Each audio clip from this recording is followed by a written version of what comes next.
Hello everybody, this is ELIZ-SHA Keating from WisdomSeekers.net. Emphasis of course is on the .net. This is my logo, Phoenix Rising, the Phoenix Rampant. And again, I am condensing fire sign and earth sign just because it takes a little less time, and with I do four of them, takes an hour and a half out of my day, and it is also energy that I expand. And believe it or not, when you expend energy, it does take a little bit out of you, and I really can't afford to eat chocolate every day.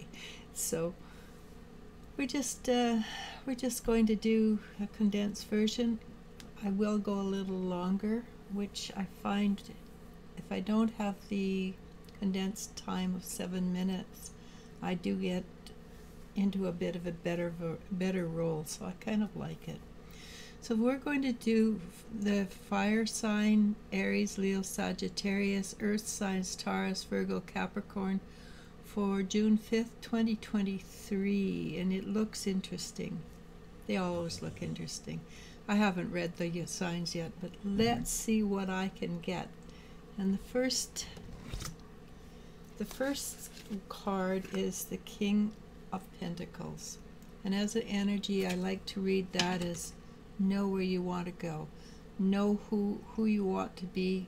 Be confident and self-assured in your actions. Because that's what I read. That's the kind of guy he is. He's confident, self-assured. He knows that what he likes and what he doesn't like. He's the kind of guy that comes home, puts his feet up, wants steak and potatoes, and maybe a beer and watch TV. Kind of, yeah. I'm comfortable with who I am. I want what I want, and this is what I'm fine with it.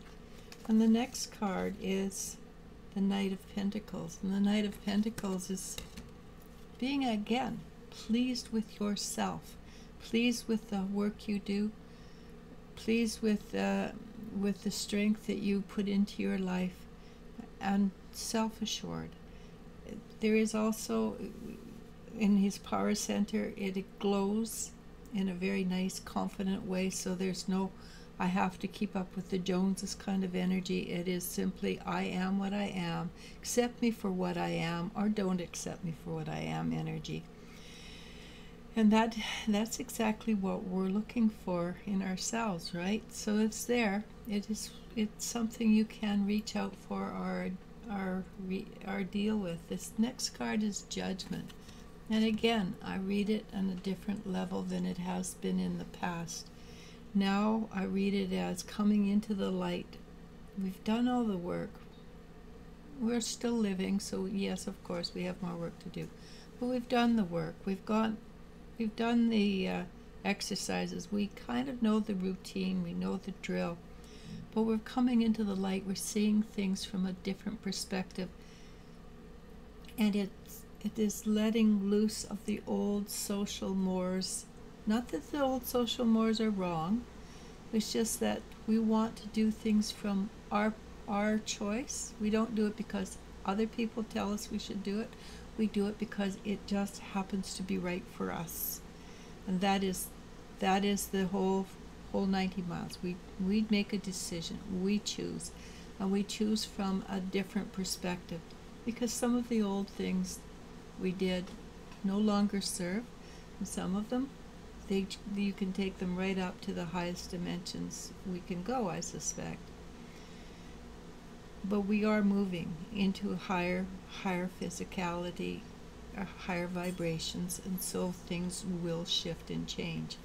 When they do, it takes our body a little while to adjust, because the body's heavier than the spiritual energy, and so be prepared. Yesterday I worked with a woman, and I said, when you move to a higher dimension, you will get cold. And I said, you will get bone cold. And she did. She got bone cold. You know, her head was cold, her nose was cold, and she was in a place where the temperature was very high, and it was kind of shocking for her.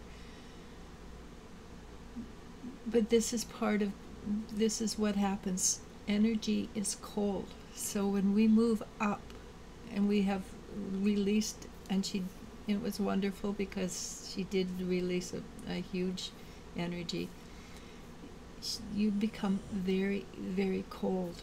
And it is really positive, not comfortable. I can tell you it's not comfortable, but it is good.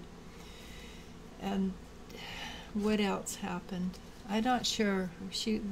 It will be interesting to watch to see how she shifts and changes in the next few weeks, because what we think will happen is not necessarily what will happen, but we will find out from how we react, how things that used to bother us have no impact on us, and things that we never paid attention to, we will be aware of. But mostly it just makes life smoother, not easier, because we still have the sine waves of life, but we move through it smoother, because what has in the past bothered us no longer bothers us. I can guarantee that it will bring people closer to the balance of the male-female energy. Today we are working on the feminine energy. Why do I say that? Because we've got a lot of feminine energy that came through today. And we got the king and the queen. The queen and the queen, pardon me, of the pentacles and swords came through. So there's the heart opening, which is one part of it, and there's the confidence, which is the other part of it. But it has more to do with the feminine energy, working with the feminine energy. And again, we get the king and queen of one suit. And so this would be, today we work on the feminine energy, so just sort of tap it into place. Don't give it a shove, because we don't want it to work as a shove. And when we do that, when we allow the feminine energy to move into place and work from a place of, I'm not exactly sure, not least resistance, but cohesive resistance. Yes, of course there's going to be resistance. It's a positive, negative, yin yang, plus minus. They are by their nature some form of friction or resistance, but it's in such a way that is positive. Because why do I say there? Because we have the Emperor come up, and the Emperor without his Empress is very rigid and unforgiving.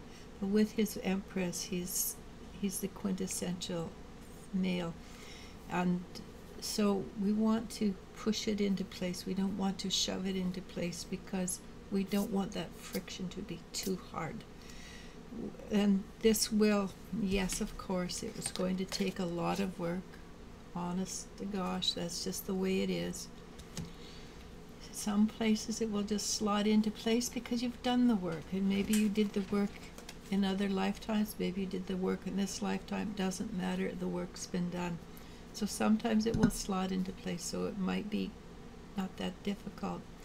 Yes, it will take courage. Moving into newness is always something that takes courage, but we are doing this for our future, our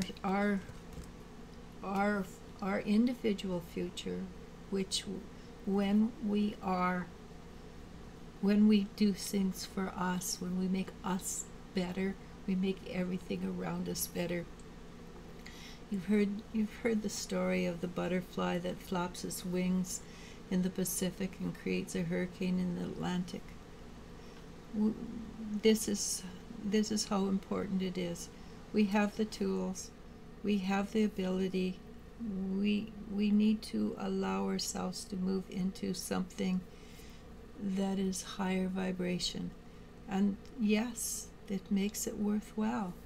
We will move into something, Princess of Pentacles, and there are a lot of pentacles in this draw, which is abundance. We will move into something that's gorgeous and beautiful. And it'll be how we consider it beautiful, not how other people consider it beautiful. Beauty is literally in the eye of the beholder, not how other people think it should be, but how we think it should be.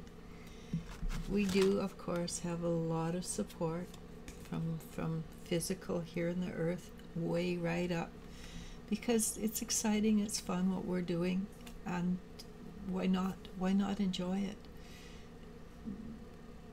I'd like to say that we get a break, because that's what the cards say, but yeah, I don't believe so. I think this is a time when we have to take the break by breathing deeply, acknowledging that what we're doing is very, very fun and exciting, and maybe when we sleep we get a break. Not likely, because we do a lot of things in the astral, or while we're sleeping, while the body's sleeping, we continue to work and do more. But this is a time to go, this is life, this is good, this is fun, and we want to have fun, we want to enjoy. It's a highly vibrating energy, joy and happiness, all right? So allow yourself to be authentically happy. Namaste, namasko, I love you and you I do love. Bye.